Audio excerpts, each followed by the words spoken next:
All right. Welcome to Be the Market Expert. And the first thing that we're looking at here is actually out of NAR research. And so it's kind of interesting. We truly talk about, things pre-pandemic, right? 2019 is where we consider our normal market. And we talk about this on this call every week that 2020 things got weird and it's been weird ever since. And so most things that we look at, right, is rear view facing data. No one has a working crystal ball to my knowledge. And we're looking at this data, and it takes a long time when we're talking about all of these properties and extrapolating data to be able to get stuff. So this is recent, but up until Q3 of 2024. So we're talking about last year. And it's interesting when we're looking at this thing, it's talking about home price appreciation since the arrival of COVID. Let's just call it Q1 of 2020. So since 2020 until Q3 of 2024, we can actually see home appreciation. And so we're looking at this thing, and here's Colorado, right? We're sitting at 45%. We've seen 45% appreciation since 2020 to Q3 of 2024. And it's interesting, right? Because if we look at this thing, we're not the highest. And as we're going through, we're also not the lowest. And so you can see this, right? So it's like in this bottom right corner, you can see like it's like a 16.6% scale up to 72.3%. Yet, if we were to look at this, we are one of the most expensive states to live in. And so when we look at this is really truly what is having the biggest impact on our appreciation is truly just the cost of money, right? We've seen this. We've lived through this for multiple years at this point, where we've had higher interest rates, and those higher interest rates have had a direct impact on the appreciation of real estate. And if we were look at 2020 and 2021, I would say that that's probably where we saw the biggest increases that we have seen. And when we're looking at this thing, what we do know is historically speaking, since 1999, all right, so let's time travel all the way back to 1999. What we know is that most states across the nation, we see about 4% appreciation year over year. And when we got into 2020, at least the back end of 2020 and the full year following in 2021, it was wildfire, right? We had very, very inexpensive cost to borrow money. And we saw a lot of people going out and purchasing property, whether it was a second home, it was an investment property, they just wanted to move across the street. Like whatever that looked like, the cost of money was so inexpensive and the inventory levels were so low, right? We talk about how homes were only lasting the weekend. That was very real. And when we look at this, the scarcity of which we had inventory is the real reason why we saw appreciation skyrocket. So as we're looking at this thing again, 45% appreciation from 2020 to 2024. Well, we don't know, and I would say this probably has shrunk tremendously. If we were to look at like 23 to 24, it's probably closer to like 7%. And I think that they're predicting Zillow, Realtor.com, a lot of these third party lead aggregators that are pulling in a lot of this data and extrapolating it, that we'll probably see in Colorado this year, 2025, somewhere around 3% appreciation. So when we're going through, it's when we're talking about Colorado, let's go talk about Robert Kiyosaki, right? When we're talking about being inside of real estate and using real estate as a wealth mechanism, yes, we do know that it is a hedge against inflation because we lock in at a interest rate. We know what our payments are going to be for the next 30 years. And historically speaking, we have seen appreciation. Yet when we're looking at this thing, I think the biggest thing that we need to keep in mind is when we're seeing 3 and 4% interest rates, the conversations that we're having right now are not around get into real estate in Colorado and go buy a rental property and you're going to make a lot of wealth. More of the conversations that we're looking for are the people that are settling in place. right? Those are going to be the conversations that we're going to be having for these next few years, because as we're seeing 3 and 4% appreciation, when we're having to put significant amount of money down, it doesn't make sense when we're talking about like the S&P 500.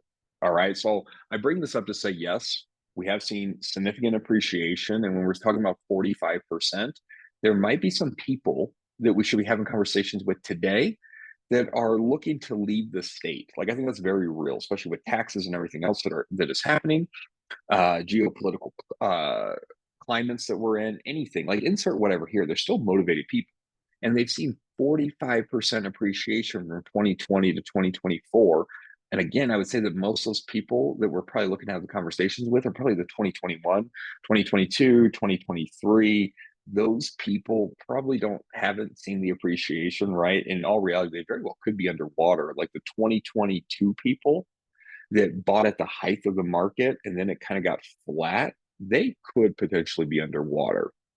And yet, when we're having these conversations, this just shows us that there is a lot of appreciation, right? Especially when we're looking at these other states, right? Like 60% appreciation. Let's talk about 70% appreciation. That is astronomical, right? And so when we're going through, there are people, there is motivations. These people have a lot of untapped equity in their home, and they could use that money to deploy into some different areas. But again, I think that most of our conversations are not, hey, look what appreciation has done. You should go buy a house for investment purposes. Yes, over time, yes, it could. But yet, more of our conversations that we should be having with people are the people that are going to sit in place and let their home appreciate, and then maybe be able to do some bridge loans or some other things to be able to pull some money out and do some things that are a little bit different. So the next one that we have, let's take a look at this. Let's switch gears and let's jump into Housing Wire. But there was this survey that was done, right? So it's a realtor.com survey. And it says most people viewed homeownership as the American dream. It says realtor.com survey found that 75% of the respondents view homeownership as the American dream, and 64% said it's their life goal. All right, cool. So as we're going through, these are the things that we need to be thinking about, right? Like most people, right? 75% of Americans say the American dream is to own real estate, home ownership. Yet we do know that it is becoming increasingly more unattainable for the younger generations.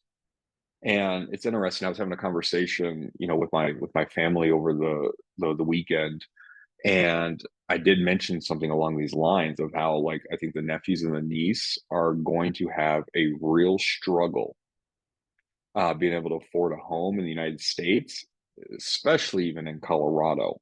And I said it's probably unattainable for them, depending on, what life throws at them. Like most people, this is going to be very, very hard. And my dad joked, said something along the lines of, "Well, I thought you were making sure that was doable for them." And bookmark here, yes, I am. And with that being said, we need to be thinking about this. And I think that this is very, very important. There are people that are sitting on the sideline today. You have people that are in your database. You have people that you have had conversations with. There are people inside of your ecosystem that want to buy a home.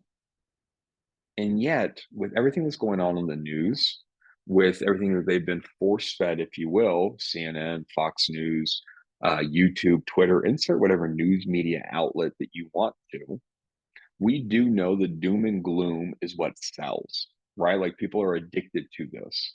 And so as we're going through and we're having these conversations, we need to make sure that we understand, or at least have the people in our corner that are able to provide some kind of relief for these people. And so I do have a median home price with the dollars set up for you guys, which is kind of neat to look at. But as we're going through here, right, they're going through, and this is only 2,000 adults, right? This is back in November. And so when we go through, we look at this thing, you can actually kind of see, it says, while the majority of Americans believe homeownership is a part of the American dream, it differs across generations. Boomers feel the strongest, 84%. Then when we go through and we look at your Gen X, 74%. We get down to millennials, we're talking 69%, and Gen Z, 67%. I did see something, I don't have it pulled up for you guys, that a lot of the younger generation is actually looking at retirement a lot differently right now as well. And that they actually don't believe that retirement is attainable in their lifetime. Be thinking about that, right? There are people that are on the cusp of being able to potentially be able to afford a house and they just don't know what resources are out there. That's why it comes to us to be that real estate economist of choice, right? Knowing what new build incentives are out there, knowing what our lender can offer to people, knowing about different incentives out there for maybe first time home buyers or first responders, medics, teachers, police officers, right? Being able to know about these different loan products that are available to make home ownership more attainable. Yet, with that being said, there's also people that believe that they will never be able to retire at this point, especially your younger generation. And so it's more crucial than ever as we're going through and having these conversations.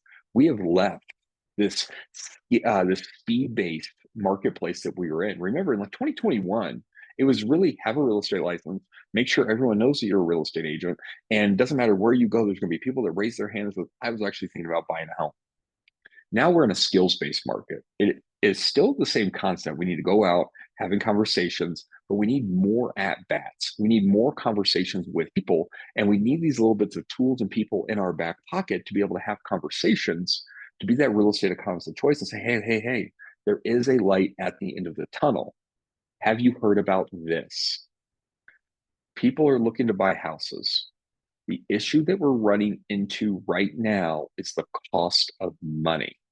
The American dream is alive and well. You have people that are waiting on the sideline for the news to tell them that they can go out and buy a house now. Don't wait for that. Be able to go through what does it look like to put some of this information out on social media? What does it look like to put a newsletter together, whether it's digital or print, and send it out?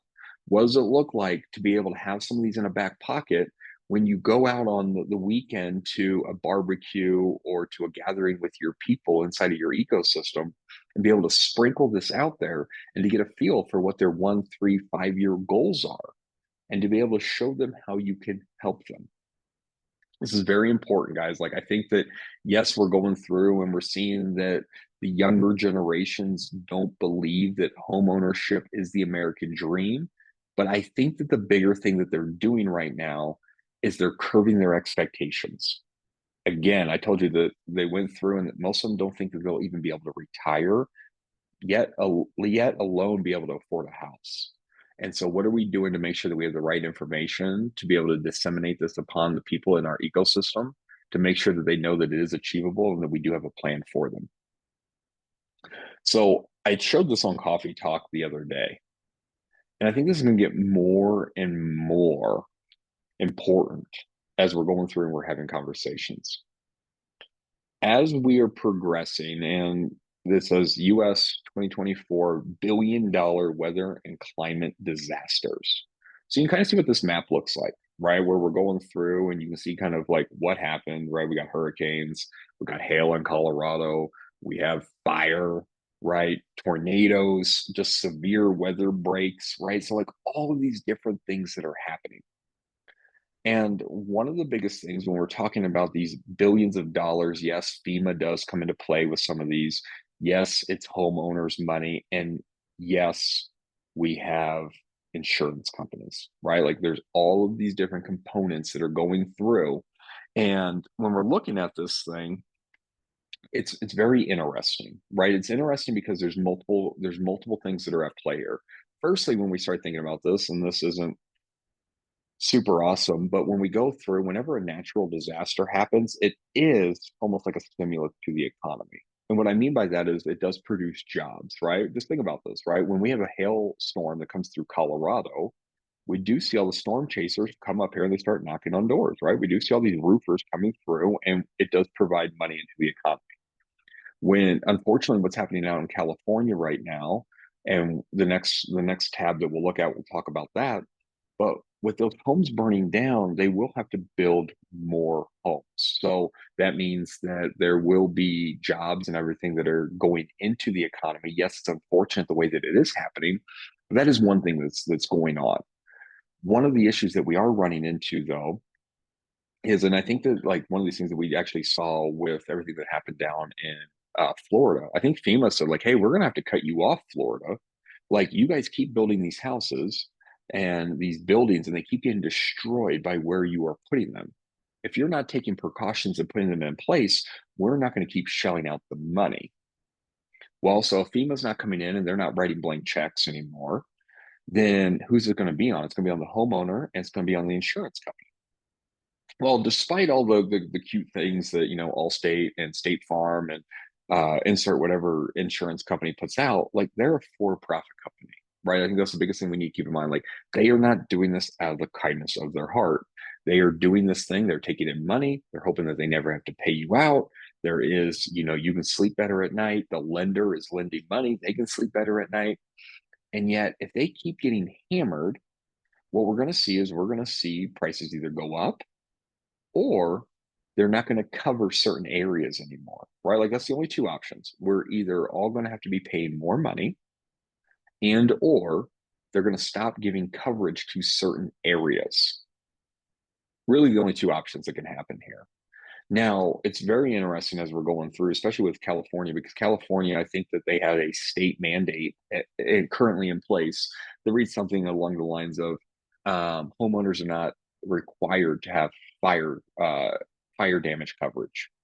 And so we're going to see a lot of people that weren't even covered, right? There's going to be a lot of people that they can't even afford to rebuild their homes, and their homes are worth only a lot at this point, which is going to be a significant amount of money. And with that being said, they won't be able to rebuild their houses because they actually don't have the right coverage for what just happened. So even in Colorado, we will be impacted, right? And I think it's going to be a multitude of things, right? We could see insurance go up. We're going to see insurance go up. What we're also going to probably see is when we're talking about California specifically, let's just switch over, right? How climate change is going to reshape home insurance in California. Guys, they're predicting 250 to 275 billion dollars right now in losses. This is what the cost is going to look like: 250 billion to 275 million dollars. And so when we're going through and we're talking about the amount of people that have been impacted by this, one of the things we have to keep in mind is California, while I don't have the slide, California also has rules around price gouging, specifically price gouging around natural disasters. When they have states of emergency, then they actually have dollars that say, hey, I think it's like 20%. You cannot go increase your prices above 20% for an item. And what they mean by that is like 20% higher than what like the average like rental is. So they actually do have rules to say I think you can't go above 10% if you already have it rented out and then you want to try to raise the rents, you can't do that. What they're also saying is if you put a new product out there and whatever the historical average is, you can't go 20% more. So people can't rent out their house and go 20% more. Well, here's the thing. They're also going to run out of houses. There's going to be people that can't afford to rebuild their home. Where are they going to go? And we have no clue what that impact is going to look like for us. We have businesses that have burned down. We have houses that have burned down. Firstly, there's not going to be enough houses for all those people to continue to live in California. Where are they moving to? The other thing is we have businesses in these areas. Well, their businesses aren't going to be operational anymore. And so if that's their livelihood, what are they going to do going forward? And so we have to be thinking about this thing because not only are we going to see insurances get a little bit different, but we're also going to see these people move. Are they going to come to Colorado? Are they going to go into New York, right? There's only so many different places where they would consider moving. And so as we're going through, these are the things that we need to be thinking about. These are the different things that we also need to be making sure that we have a little bit of understanding through, especially as we're going through and just knowing that these dollar amounts that we will be seeing increase are going to impact a magnitude of people. I'm going to switch this over because this is interesting. And here we go. We're just on realtor.com again.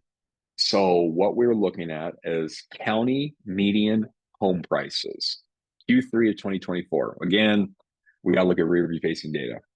So as we're going through, we can see dark blue all the way up to red.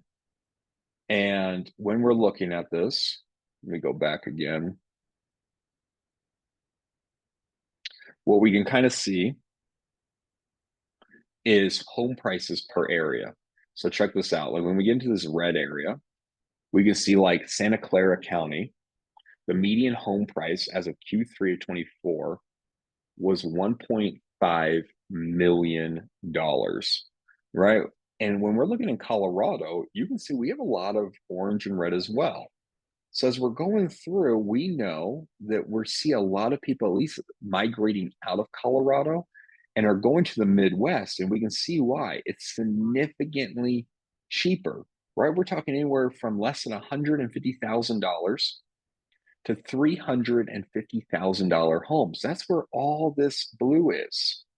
The Midwest, when you start talking about us, right? Because look, like we're like the last state before it starts getting weird. And yes, there's pockets, but like once they hit Colorado, it starts getting expensive. That's why we're seeing this net migration outward and not inward, because there's only a few states, right? When we look at this thing, California has similar prices to us.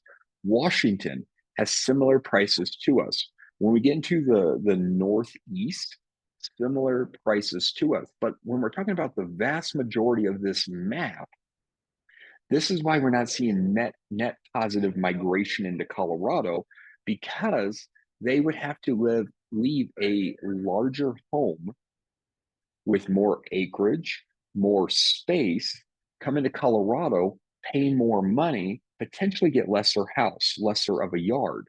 So this is when we're talking about these net migration patterns that are going in and out of the state of Colorado.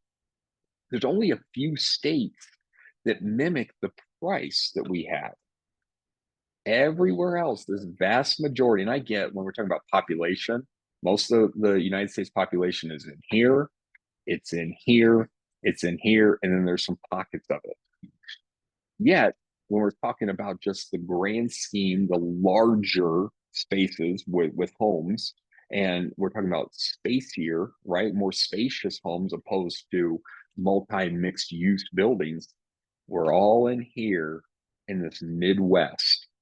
This is why our migration patterns are going outward, typically to the east, because it's significantly cheaper to leave Colorado than it is to come in, unless you live in some of these states like on this west coast or the northeast. So then, like, we can kind of play with this a little bit, which it gets a little bit interesting. We can look at, so which counties have the highest median price. Cool. So California, California, California, Massachusetts, Wyoming, right? So thank you, Yellowstone and everything else. And then when we get back into California again. So we're talking about 1.5 million to 1.4 million dollars is the median price in these counties. Well, then we look through and we talk about which counties have the most affordable median home prices. Well, check this out. Right? We got South Dakota, we have West Virginia, Arizona, we have Georgia, Texas, $46,000 to $56,000. That's their median home price, guys. So this is when we're looking at here, when we're talking about the net migration outward of Colorado, it's because when you start going this way, yes, it looks like they're right. We talked about a little different areas. You start going down the map, it gets significantly more affordable to live. So then we go through, let's check this out. So now we have this 1 year payment difference by county. So let's look at this thing. We're in Colorado, and I already have it set to, I think, Jefferson. Yep. So here's Jefferson. It's saying the median home price in Jefferson, based off of all the data that's being extrapolated right now, $654,410, Q3 2024. Remember, Q3 2024.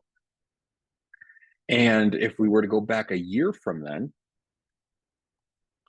we're talking that it goes 3,700 to 3,800. So the price has actually gone down a little bit in all of Jefferson County. We've actually seen home prices go down, and we've seen this, right? We know that while we're still in a seller's market, homes are sitting a little bit longer. The people that are putting homes on the market are motivated. We have motivated sellers listing their homes.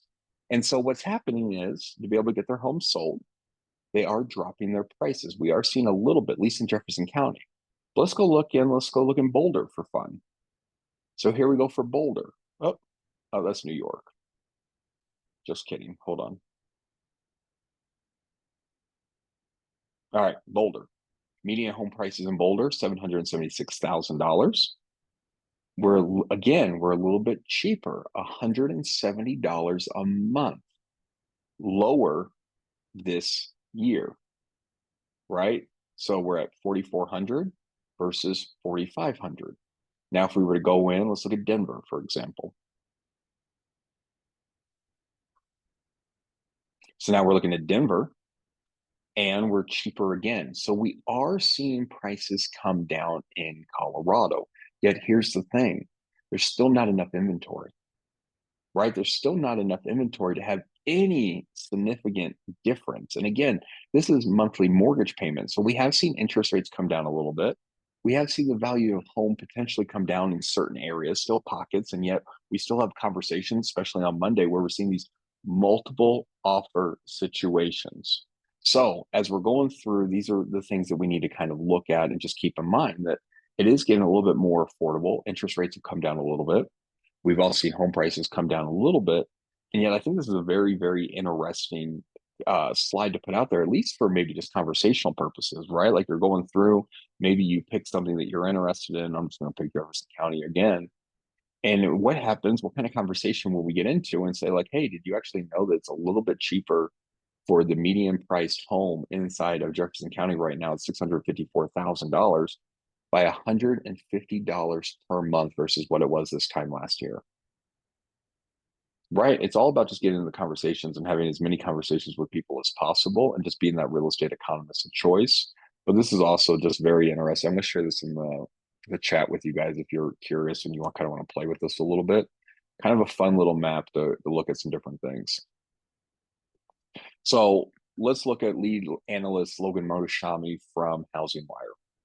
And so housing demand positive, but at risk from higher mortgage rates. So if you guys haven't been paying attention, the Fed met, we got higher interest rates again, right? And the biggest issue that we're running into, which it sounds so awful to say, is that people have jobs. Yes, the issue that we're running into is that people have jobs. Now, this is where it gets interesting. And so when we're thinking about this, we know that the new administration that's coming in, right? The Trump administration that's coming in what, a week from now, a couple days, right? When we're looking at this thing, that one of the things that we have to keep in mind is that there have been policy talks about getting rid of a lot of government jobs. This will be interesting. We don't know if this will come to fruition, right? Both candidates came through and they've said some things. And while we like to say that yes, these things will happen, it's a lot, maybe it's not harder. I mean, so sometimes it's really just a stroke of the pen. Like you want to do something, stroke of the pen. But with that being said, we could see a significant, like if this thing happens, we could see a lot of government employees that the next administration believes is waste disappear, which could actually have huge, a significant impact on interest rate. Because then they're going to look at labor data and say that we actually have less people in the workforce. Less people in the workforce means there's more people that don't have jobs, which means we have to stimulate the economy because now people aren't making money. How do we do that? We make the cost of money cheaper. More people will go out and they'll run. Because here's the thing. We think about interest rates, right? When we go through and we start thinking about these different things, like we think that we deal, and we do, the highest price tag item in the United States. And we do. Like for the most Americans aren't going to go open up a business. They're not going to go buy a commercial building. Yet they're going to go buy a house. We know in Colorado, we just looked at it, 600 plus $1,000 is what it costs to buy a home in Colorado.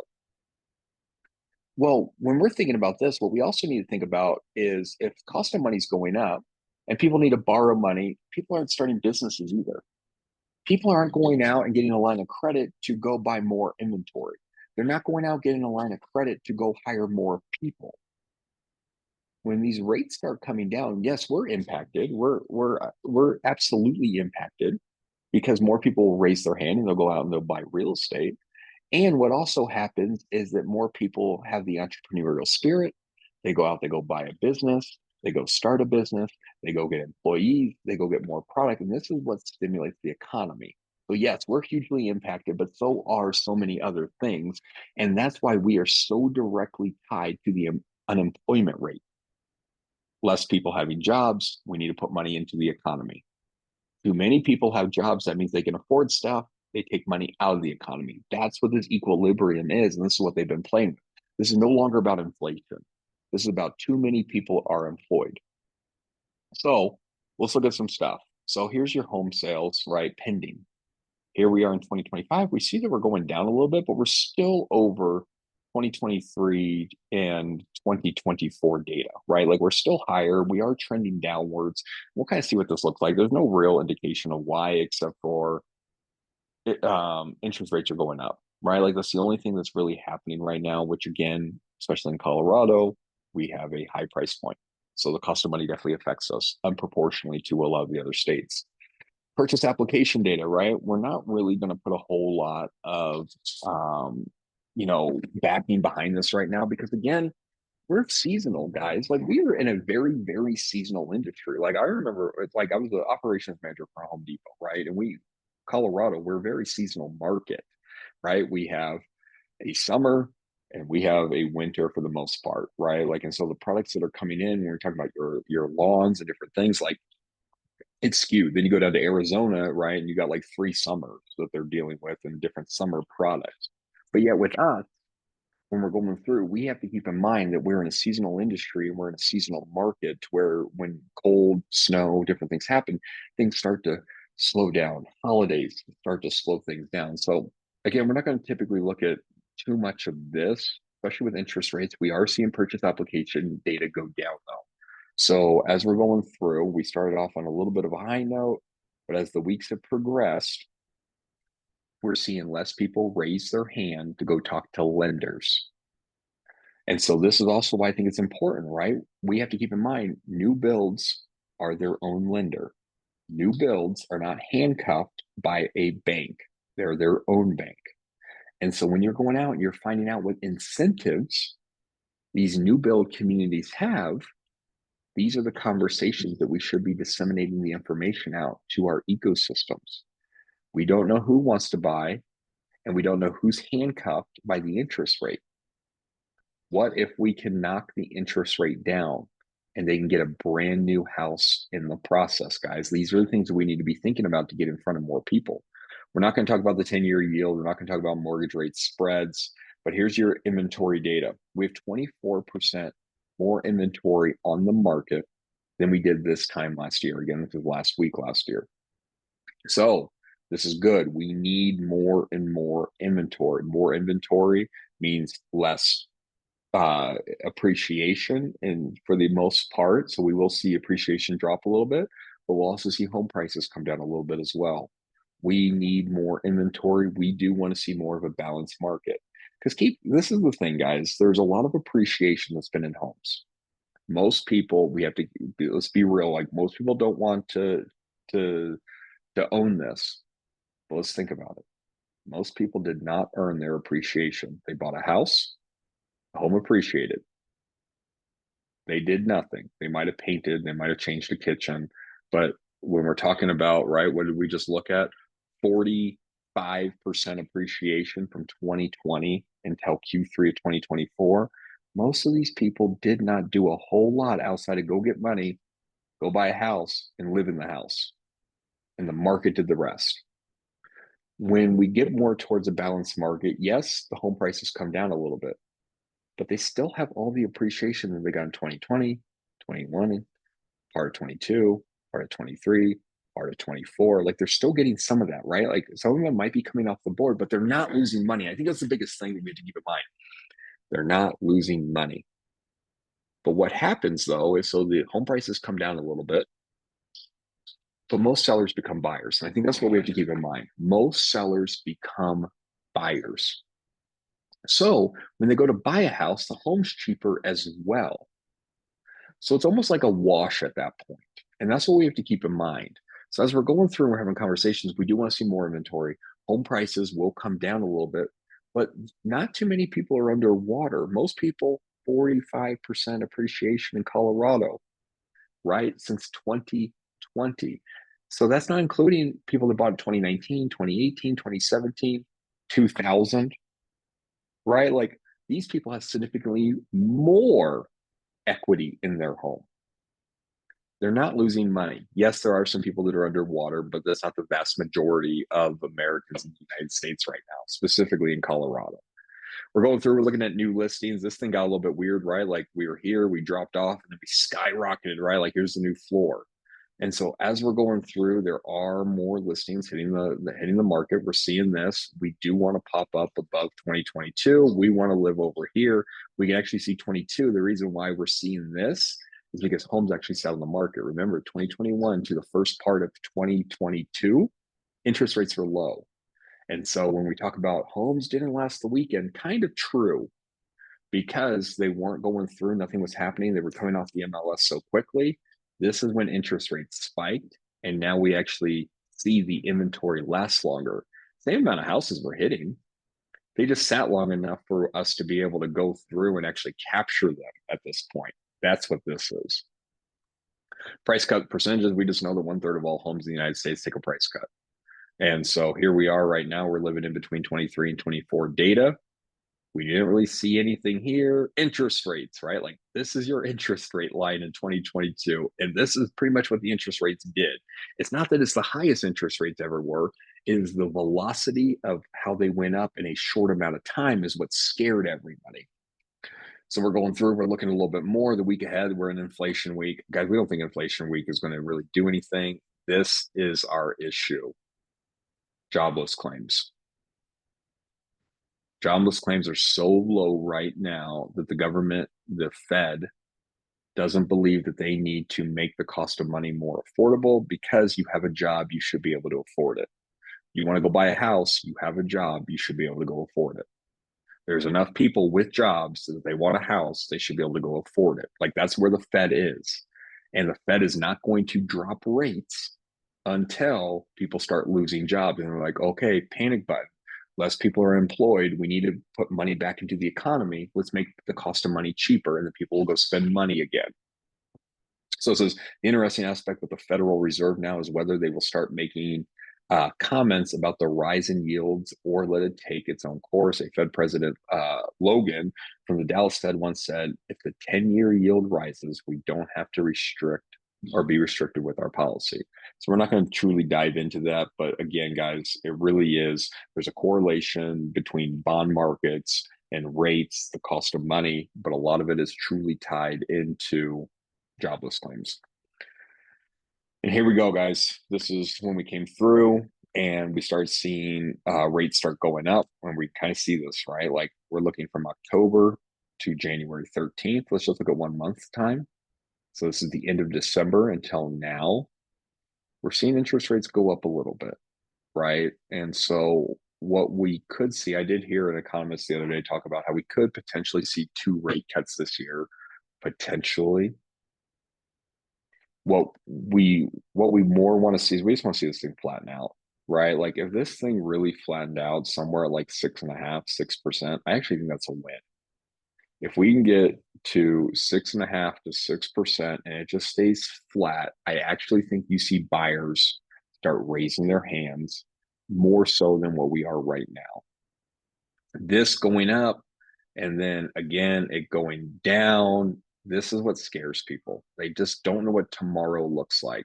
And then they want to time the market, right? Like, should I wait until the bottom and they don't know what the bottom is? And then they're just holding for forever, right? Because the next day it goes up, right? Think about this. If someone's waiting, they're like, okay, I'm going to wait until this thing drops. And they're like, well, when's it going to be the bottom? When's it going to be the bottom? And then there's a blip and they're like, I can't do it today. When's it going to be the bottom? And they go down here and like, oh, I got faith. And then it just starts going up. Then they've missed it. You can't time this thing. So this is where it comes to being able to find the motivation about people or why they're even thinking about doing it. And again, while we want to see this line get flat, the more flat for the longer, the better, because then people aren't thinking, well, is this the best deal?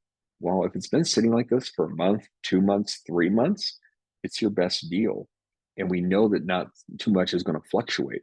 We know that your price today is going to be your price 90 days from now, especially when we start talking about our market.